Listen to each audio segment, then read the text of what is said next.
story time about how my friend's husband wants to hook up with me and I kind of want to say yes. Disclaimer, this is not my story time. It was sent to me on Instagram. I know everyone in the comment section is going to tell me not to do it, but hear me out. I've known this friend for 6 months now. Let's call her Sally. Sally and I met through some mutual friends. She's just kind of boring. The only real reason we became friends is because our dogs get along. And because they got along, we decided to set up some play dates. Most of the time I would come over to her house because she has a really big yard. So it was good for both of our dogs. FYI, I live in a small apartment, so it made sense for me to go to her house. I would go over to her house once or twice a week, but I actually didn't meet her husband until a few weeks after I started going. So like I said, my friend Sally is really boring. She always manages to take the fun out of everything. Anytime our dogs are playing, she tries to stop them from having fun. She will literally tell them to stop running in her yard where there's no one there. But here's the thing. One day her husband was finally home when I was, and as soon as we met, we were both laughing at everything we were saying. He was so funny, like the complete opposite of Sally. Let me tell you, Sally got jealous right away. In fact, she told me to stop coming over to her house. But her husband found me on Instagram. Part 2 is up. Story time about how my friend's husband keeps trying to hook up with me and I kind of want to. Disclaimer, is not my story time, was sent me on Instagram. After Sally asked me not to come back to her house, her husband found me on Instagram. Let's call him Jerry. Like I said in part 1, Jerry and I hit it off right away. We were like kindred spirits, I swear. We were not just attracted to each other, we made each other laugh. As soon as he followed me on Instagram, I DM'd him. He DM'd me right back. That's when he asked me if I wanted to go get a coffee. And of course I said yes. We ended up getting coffee the very next hour. As soon as we sat down with coffee, he started telling me exactly what he wanted. He told me that his wife is boring, which I totally agree with. Ellie's kind of pretty, but her boring personality just takes all of that right away. So I understand him. I mean, if you guys could see me. Then he told me that he was really attracted to me and that he thought we could have fun. I asked him to be more specific, and he said, let's get a hotel room. I said no. How dare you? I mean, I really did, but I was kind of cute about it. And he's like, come on, I know you want to as well. Told him that I did want to, but that he was a married man. To Sally, who was kind of like my fake friend. Then he asked me to go to his car with him so that we could speak privately. Went into his car, and guess what we did? Part 3 is up. Story time about how my friend's husband keeps trying to hook up with me and I kind of want to say yes. Disclaimer, is not my story time, was sent to me on Instagram. Oh, by the way, I forgot to mention in part 1 and 2 that I do have a boyfriend. We finally sat down in his car for some privacy. He went straight for it. He started trying to kiss me and grab at me, but of course, I put a stop to it. I mean, I am a respectable woman. I mean, maybe I did let him cop a field or two. After I got home, I really thought about it. A little background on my boyfriend and I. We've been together for 2 years, and honestly, he's a really good match with Sally. Not that he's boring, but he's just not very fun anymore, and the relationship has lost its spark. And to be honest, now that I think about it, I'm just not even attracted to him anymore. But I do feel bad for him, so I don't want to break up with him only for that reason. Which probably isn't the best reason, right? Anyway, Jerry keeps sending me messages asking me to hook up with him. He even made reservations at a really nice hotel, like a really expensive hotel. The reservation is for 3 nights from now. I do want to say yes, but I do actually feel guilty. I mean, I don't really like Sally or anything, but I did meet her first, so my loyalty should be to her, right? I also do feel bad for my boyfriend, but I truly believe that if I told him about this, he wouldn't even care. Vote in the comments yes or no if I should do this. Wish me luck. Bye. Am I wrong for walking out of my 5-year-old niece's birthday party and taking her present with me? I, 24 female, my niece 5 female, and my sister-in-law Megan, 25 female. Yesterday was my niece's birthday. My niece is my sister-in-law's firstborn. My sister-in-law is currently pregnant with her 4th child. Wait, her first one's 5 though? Dang! When I received the invitation to the party, there was a note asking everyone to not forget about the mommy when shopping for birthday gifts. That my niece's birthday was also meant to celebrate the woman who carried her for 9 months. Wait. I will be honest, I'm not Megan's biggest fan. I've always found her to be a large drama queen. So when I read that I was supposed to bring her a present to her daughter's birthday party, I was annoyed and knew I would be doing no such thing. For my niece's birthday, I made her a large wool hand-crocheted blanket and matching teddy bear. Oh, that's so cute! When it came time to open gifts, it was Megan sitting on a chair in the center of the living room with my nieces sitting on the floor next to her. Megan opened every single present, even the ones meant for my niece. It was only after she was done she would hand the open present to my niece.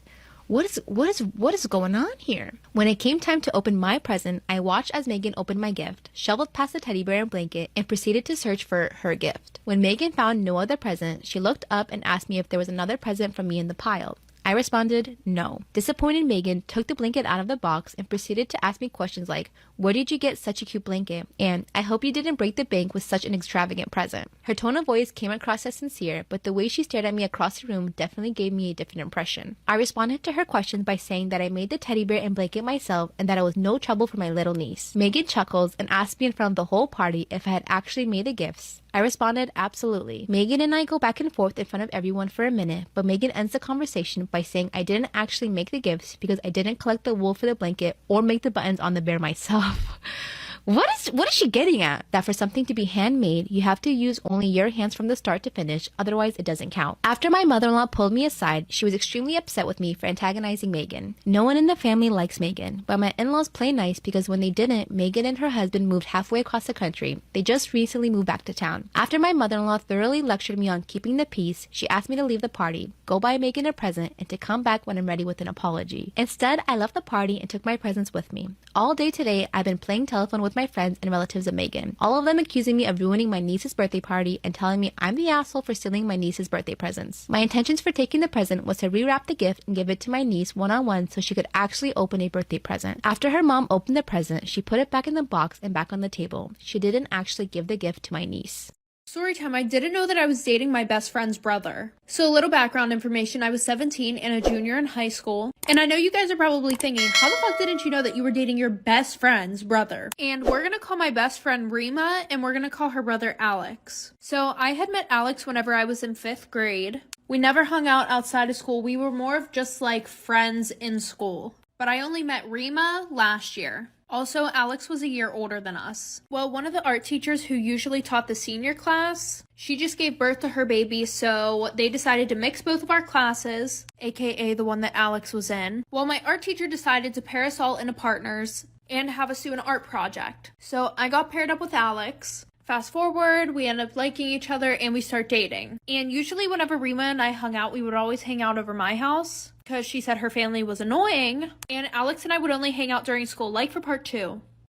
Part 2 about how I didn't know that I was dating my best friend's brother. So like I said, we always hung out at my house because she never wanted to hang out at hers. But this weekend her whole family was supposed to be gone, so she wanted to throw a party. And she was like, OMG, you should definitely invite that guy that you like. Now listen, I know you guys think it's weird that she probably didn't even know that I had a boyfriend. Whenever I had talked to people that were best friends with her before, and yes, multiple best friends. This girl went through best friends like she goes through underwear. They had all said to not let her know who you like or who you're dating, because she would either try to get with them or she would get with them. And if she couldn't get with them, she would just send them nudes out of nowhere. So fast forward, I get to the party. She comes up to me. She's like, I'm so fucking annoyed. My brother's here. And then she was like, oh, did you bring the guy that you like? And I was like, no. And then I walk into the living room and I see my boyfriend. So I go over and I give him a hug and a kiss, and Rima starts screaming at me. After that, she told her brother that I bullied her so that way he would break up with me. And he did. To anyone who gets a period, this video is for us. When I was in middle school, I really appreciated this teacher who would let the girls go to the bathroom whenever we wanted. And the guys would complain that they had to wait 20 minutes at least after lunch so that they could use the restroom. And the teacher would always remind them, you guys are boys and these are young ladies and they don't always have to just relieve themselves in the restroom. And I didn't even realize that that was just basic human decency for people who have periods until I got to high school. When I was a junior in high school, I was sitting in class and I felt like I was bleeding. And so I told my teacher that I had to use the restroom, and he told me I couldn't go because it was the first 15 minutes of class. And I told him, it's an emergency, I really have to use the restroom. And he said, you should have thought about that at lunch. And because I'm not gonna sit here and bleed through my pants, I was like, I'm menstruating really loud in front of the whole class. And he was shocked and so uncomfortable. He started doing that thing where he tries to laugh like, in all my 20 years of teaching, no one has ever told me that. And I just sat there and wondered how many girls before me had to sit in their own blood. After moving to a new city, I met this guy on Tinder. Our relationship was progressing really fast, and after a few weeks of dating, I found out I was pregnant. We went to the hospital where they confirmed I was pregnant, but very early on. My boyfriend was furious. He said he didn't sign up for this, and he knew people who could quote-unquote get rid of it. I told him I'm going through with this, with or without him. I didn't speak to him for a couple days when he reached out saying he wants to be part of his child's life. He moved in immediately so that we could start saving money. The morning after he moved in, he made breakfast for me. I was extremely nauseous and not in the mood to eat anything. He started yelling at me and saying it's for the baby, I can't be selfish. Less than 24 hours later, I was bleeding uncontrollably. He told me it was nothing and I shouldn't seek help. When the bleeding didn't stop, I went to the hospital where they told me I was no longer pregnant. I had no suspicion he had anything to do with it, so we stayed together. Weeks later, I finally kicked him out because of the abuse he was giving me and my dogs. I found out I was pregnant and I told my OB the situation, and that's when she told me I most likely didn't miscarry but was given something to dispel my pregnancy. My daughter is now 2, but still live in fear of seeing him in public. So there's this lighthouse that you can see from my house, and my mom used to tell me a story about a woman who used to live there. No one lives in it now, but there used to be this young woman in her 20s who lived there like 30 years ago. Apparently she came from a really broken home. Her mom and sister died in a horrible car crash, and her dad was an abusive drug addict. So the harbor master let her live in the lighthouse and paid her a small salary for taking care of it. So she had been living there for a couple months, and that's when she noticed weird things starting to happen. Some of her belongings would occasionally go missing. Like one time she couldn't find her flashlight and she looked for it everywhere. And finally she found it it under her bed, which was weird because she knew she had never put it there. But then weirder stuff started to happen. So at this point, she had been living at the lighthouse for like 6 months, and she was getting pretty creeped out because bizarre things started happening. She started noticing that some of her food was going missing, but she was the only person who lived in the lighthouse, obviously, and she was really specific about what food she bought when she went grocery shopping. She went to the grocery store at the beginning of each week, and for example, she would always buy 7 apples, one for each day of the week. And she was always really precise about that. But there were a few Sundays where she didn't have any apples left by the end of the week, which didn't make any sense because she always counted at the grocery store to make sure she had 7 apples. So she started getting more and more creeped out, but she didn't want to say anything because she had nowhere else to live. And then one night, she woke up in the middle of the night to something touching her feet at the end of her bed. So she woke up in the middle of the night to something tickling her feet, and she was really freaked out, obviously. So she jumped out of bed and turned all the lights in the lighthouse on. But when the lights came on, there was nothing there. She checked through the whole lighthouse and couldn't find anything. Nothing like that ever happened again, but she never slept well after that. She stayed in the lighthouse for like 5 more months, but eventually she found a new place to live, got a new job. She ended up moving to an entirely different state. And then one day, like a year later, she's at work, sitting at her desk, and she's going through old pictures on her phone. And she finds an album on her phone called You at Night. And she's thinking, what? I do not remember making this album. So she clicks into it and she gasps because all the pictures in the album are of her sleeping in her old bed at the lighthouse. I have a movie idea. Hear me out. 5 really close friends break into their high school one night. You know, living in the moment and whatnot. While exploring the school, they stumble across the basement. They put a doorstop in it just to make sure they don't get locked in. They fool around for a little bit down there, not really finding anything to do, and they decide to leave. On their way out, they noticed the door was shut, and now they're kinda sorta locked in the basement. With no Wi-Fi and no phone signal, they're essentially screwed. Accepting the fact they're gonna be stuck in there all night, they decide to explore a little bit. One of them finds a chalkboard. You know, the kinds that have 2 sides to it and you can flip it over. When they flipped over the chalkboard, they all stared in disbelief. On the top of the chalkboard was written all of their names across it. Underneath their names, it said, each of you is hiding something from each other. Obviously now they're kind of freaking out. But then written at the very bottom, it said, if any of you fail to tell your truth by morning, your secret will be uploaded to your social media accounts. Who knows their secret? Who locked them in the basement? And will they make it out as friends? Am I the asshole for throwing wine on my mom at my brother's wedding? My mom and I have always had a ... difficult relationship. I'm her scapegoat and my brother is her golden child. He can really do no wrong in her eyes. I'm expected to do housework every time I visit, while my bro sits around doing nothing. So I don't visit much and I just avoid her. Despite all this, bro and I are still very close and I'm good friends with my sister-in-law. My mom has treated sister-in-law like shit ever since she started dating my brother 5 years ago. My bro and sister-in-law got married in October. They seized the COVID opportunity to have something small, 20 guests total, and it was in their backyard. My mom showed up in a floor-length white dress. Sister-in-law looked like she was going to cry when she saw my mom. So, without thinking, I just grabbed a bottle of red wine. No! Uncorked it and dumped the whole thing down my mom's front. Mom flipped out, but couldn't scream at me because there were so many people around. So she just left with my dad and came back wearing a green dress. I'm going to be telling you the scary story of the house I lived in elementary and middle school. It was a 3-bedroom house, 1 bedroom in the basement and 2 bedrooms upstairs. Because I was the oldest, I got put in the bedroom in the basement. Right when we moved in, I already had creepy feelings about the house. I hated being downstairs by myself. One day I dropped a $20 bill behind my dresser. I decided to move my dresser all by myself, and behind the dresser was this door. It wasn't a normal door, it was really short and just squared.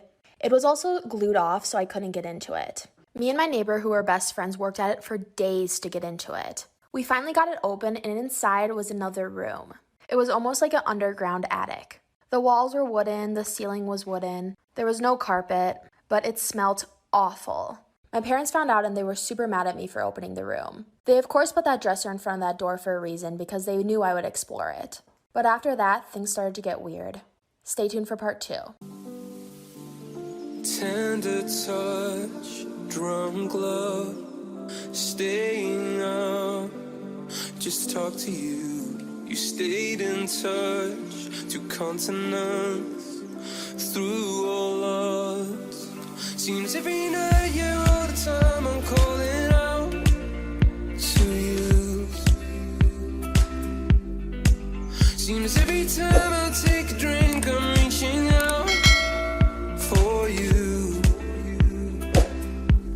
Seems I'm always late night texting. I have a TV show idea. A 17-year-old girl wakes up after being in a coma for a year. The doctor said she was in a car accident. The doctors quickly realize that she doesn't remember anything about her life. Eventually, she goes home with a family that she doesn't even recognize. What she was told, she had the picture-perfect life. Wealthy family, great school, great friends, good grades. But as time goes forward, she starts to remember little things. Things that don't line up with what her family has told her. Now, she has a choice. She has been put into this perfect life.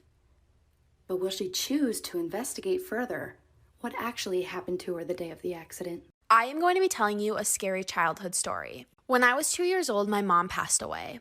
My dad wasn't in the picture, so I went to go live with my grandparents. My grandparents lived in a super old home that was built in the 1800s.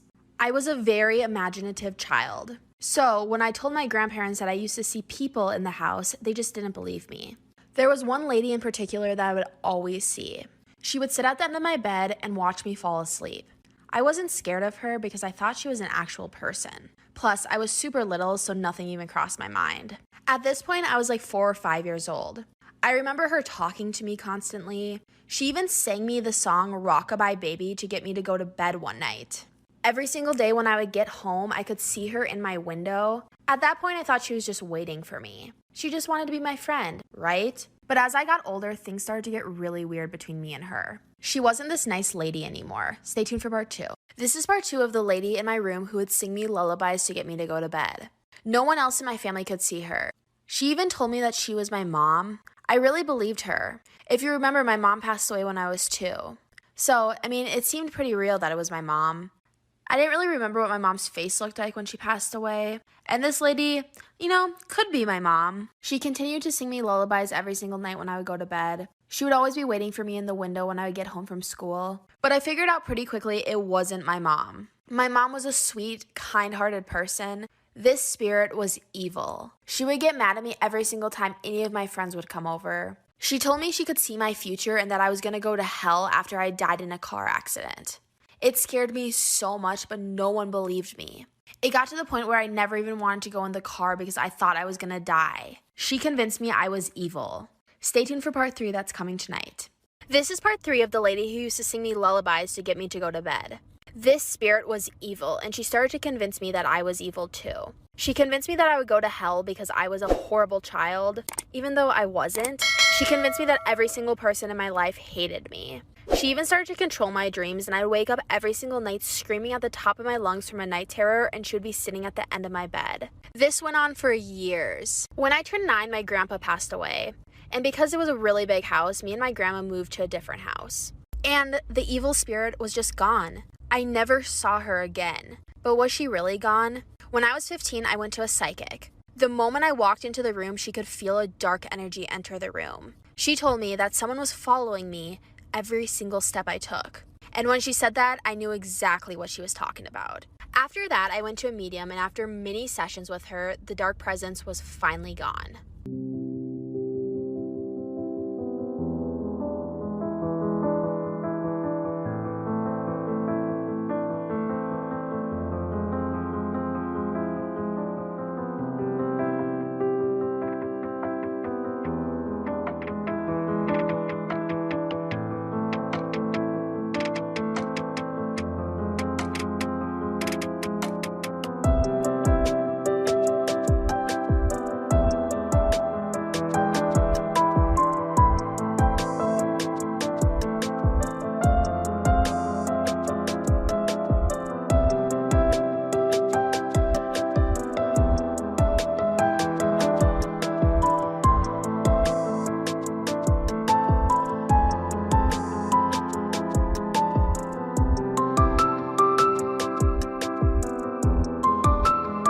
Do you style your hair the same way every day? Well, there's an urban legend about a woman who always wore her hair in a bun, but for her, this habit would lead to something terrifying. This woman loved wearing her hair in a bun, but she might have taken it a bit too far. She didn't want to style her hair differently or even take out her bun to clean her hair. Whenever she took a shower, she would just wear a shower cap to make sure the water didn't mess up her bun. At night, she would sleep with a towel around her hair so the bun didn't move. After a while, she had to put hairspray in it to mask the smell. Then her scalp started feeling itchy, so she would put more hairspray in it. Even when the itching got intense, she just applied more hairspray. But her husband finally found out about how bad the situation had gotten when he woke up one day and his wife was still asleep. He tried to wake her up, but she wouldn't move. She had died in the middle of the night. The husband called the police, fearing that something unusual might have happened. But when her body was examined, they finally took out her bun. Inside her hair, they found something terrifying. They found a huge spider had gotten into her hair, made a nest, and laid eggs. When the baby spiders hatched, they bit through her skull and ate her brain. Storytime. My boyfriend and I bought a very old house. He was in charge of bringing in all the furniture and doing the heavy lifting while I was on wallpaper removal duty. The previous owner had papered every wall and ceiling. Removing it took ages, but was oddly satisfying, kind of like peeling skin when you get sunburnt. I started peeling the paper away and discovered that under a corner section of paper in every room was a person's name and a date. Curiosity got the better of me, and one night I googled the names. I discovered that the person was actually a missing person, and the missing date matched the date under the wallpaper. We immediately notified the police and they sent out a crime scene team. After looking around a bit, they came up to me and said, "Where's the wallpaper you removed from the walls?" Turns out, it wasn't wallpaper. The Kardashians are cursed by witches? We need to talk about this. In 1809, the Kardashians' great-great-great-great-grandmother, Kekel Kardashian, had just given birth at 19. She wanted the best for her baby girl, so she went to the local town witches and asked for not only her baby, but for all future female generations of the Kardashians to have fame, power, and wealth. Now, the witches granted this wish, but at a cost. In order for the Kardashians to keep the fame they had been given, they needed to lure men into their life so the spirits of past witches could steal their energy and happiness. So now let's flash forward to these Kardashians, who, by the way, got famous out of nowhere. In order for the Kardashians to keep their fame, they had to lure many men into their lives, which explains the many exes of the Kardashians. Let's look at Scott Disick. Before he met Kourtney, he was a happy, successful businessman. Pretty soon after they broke up, both his parents died, he went to rehab, and he's been seen in countless fistfights. Some even say that the Kardashians sacrificed their own brother to the witches in 2014. This is him in the beginning of 2014, and this is him at the end. And that's the conspiracy. Hey guys, so to start off spooky season, I'm going to tell you about the case of Lizzie Borden. A lot of you guys probably know about this case due to the nursery rhyme, but not a lot of people actually know how this ends. This case takes place in Fall River, Massachusetts. Lizzie was born on July 19th, 1860. She was born into a very wealthy family. Her father was said to be worth about $10 to $15 million of today's money, which would have been insane back then. He was extremely frugal, which bothered Lizzie and her siblings. While she was overall a really good student and was very active in the church, she was known to be a bit of a kleptomaniac. Like, she would steal things pretty often, and her father would just cover the charges for her. Her main concern was her stepmom. She talked publicly to the community about how much she hated her. Then one night while their uncle was visiting them for dinner, Lizzie actually ran to the neighbor's house to let her know that her father had been murdered. And the murder was brutal. He had about 11 blows from an axe to his body. Upstairs, they found the stepmom. She was in even worse condition. Clearly, the vendetta was personal. Follow, share, and add me on Instagram for part 2.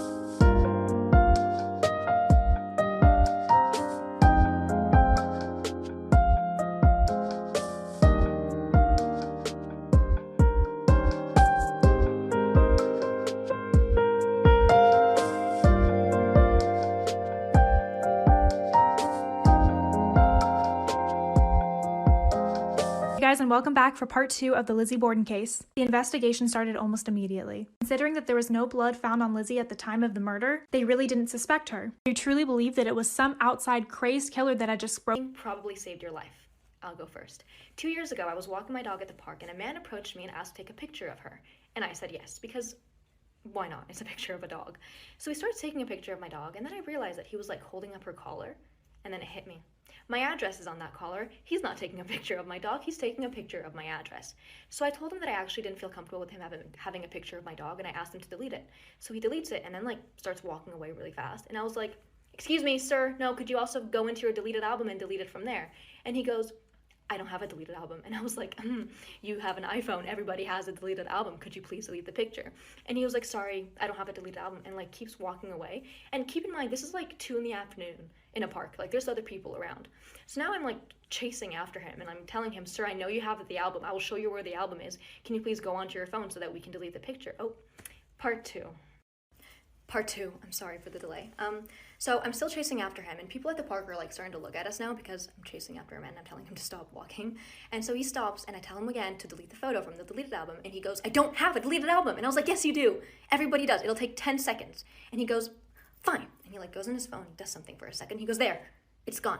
And I was like, could I see the deleted album just to make sure it's gone? And he goes, no, you can't look at my phone. And I was like, I don't want to look at your phone. I just want to see the album just to make sure the picture is gone. That's it. And he goes, no, you're not going to look at my phone. And I was like, sir, I'm not going to stop and I'm not going to leave until you show me the album. So please just show me the album so we can be done with this. So he shows me the album. The picture was still there. So I made him delete it in front of my eyes. What if I hadn't noticed that he took a picture of my address? And what if I went home that day and, you know, that night when I took my dog out to pee, he was outside waiting for me? I mean... Okay, story time. This is really creepy and really unsettling. So this girl and her brother, let's call her Amanda, rode the same bike path every day, 3 times a day. One day they decide to take a different path, and they pass this old camper with this creepy old man sitting outside of it. So he starts yelling at them, and he goes, hey, where are you from? How old are you? Come here. Of course they ignored him and kept pedaling, and I don't think he liked that because he got up and started chasing after them. Of course he was an old man who was running and they had bikes, but it's still weird. Later on, Amanda and her brother made friends with this girl who was a little bit younger than them, and they would hang out together. They were all hanging out when Amanda and her brother went inside, and Emma said that she was going to go for a walk. An hour later, it was dark and nobody had seen Emma, and that's when everybody started realizing that nobody knew where Emma was. Amanda and her brother tell her parents about the creepy old man that they saw the other day, and they take them to the camper. So they knock on the camper, he answers the door, and they ask if he's with anybody, and he's like, no, I'm alone. Then they hear a really faint noise that kind of sounds like a girl, and he slams the door in their faces. So Amanda and Emma's parents call the police get there, they bust through the door, and guess who they find? Emma. Anyways, he was arrested for kidnapping, yeah.